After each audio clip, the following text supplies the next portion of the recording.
Hello बच्चों, चलिए इस प्रश्न को देखते हैं। एक विद्युत धारा का समीकरण I बराबर 0.6 साइन 100 पाई टी से निरूपित होता है। विद्युत धारा की आवृत्ति है।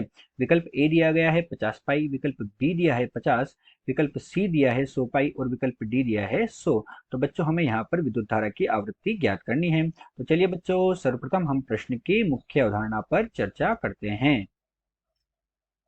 बच्चों यहाँ हम क्या देखते हैं कि हमें विद्युत धारा का समीकरण दिया गया है और हम जानते हैं कि जो प्रत्यावर्ती धारा होती है, उस प्रत्यावर्ती धारा के लिए जो हमारे पास समीकरण होता है वो निम्न प्रकार से दिया जाता है। हमारे पास क्या होता है बच्चों, आई बराबर आई जीरो साइन ओमेगा टी से हम धारा के मान को यहाँ पर निरूपित करते हैं। तो आई बराबर आई जीरो साइन ओमेगा टी, जहाँ ओमेगा क्या होता है, जहाँ हमारे पास जो ओमेगा होता है ये होती है कोणीय आवृत्ति। ओमेगा क्या हुआ, कोणीय आवृत्ति हमारे पास हो गई। और आई हमारे पास क्या होता है, आई हमारे पास धारा है।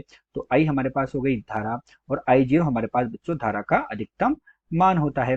अब बच्चों हम मुख्य अवधारणा के आधार पर प्रश्न को हल करते हैं। तो अब हम क्या देख रहे हैं, हल। तो यहाँ पर हम क्या देखते हैं, हमें क्या दिया हुआ है, हमें दिया है आई बराबर 0.6 साइन 100 पाई टी के बराबर हमें दिया गया है। ये हमें प्रश्न में दिया है 0.6 साइन 100 पाई टी। तो जब ये आई बराबर आई जीरो साइन ओमेगा टी की इससे तुलना करेंगे तो हम लिख देते हैं तुलना करने पर बच्चों हमें क्या प्राप्त होगा। तो करने तुलना करने पर बच्चों हमें ओमेगा का मान प्राप्त हुआ। ओमेगा जो हमारे पास कोणीय आवृत्ति है इसका मान हमें प्राप्त हुआ 100 गुणा पाई के बराबर। अब हम जानते हैं कि ओमेगा किसके बराबर होता है, तो कोणीय आवृत्ति हमारे पास बराबर होती है 2 गुणा पाई गुणा एफ के बराबर होती है। और जहां पर एफ हमारे पास क्या होती है बच्चों, आवृत्ति होती है। तो जब हम इसकी तुलना करेंगे तो हमें एफ का मान कितना प्राप्त होगा, तो बच्चों हम एफ का मान यहाँ पर प्राप्त हो जाएगा 50 के बराबर प्राप्त होगा।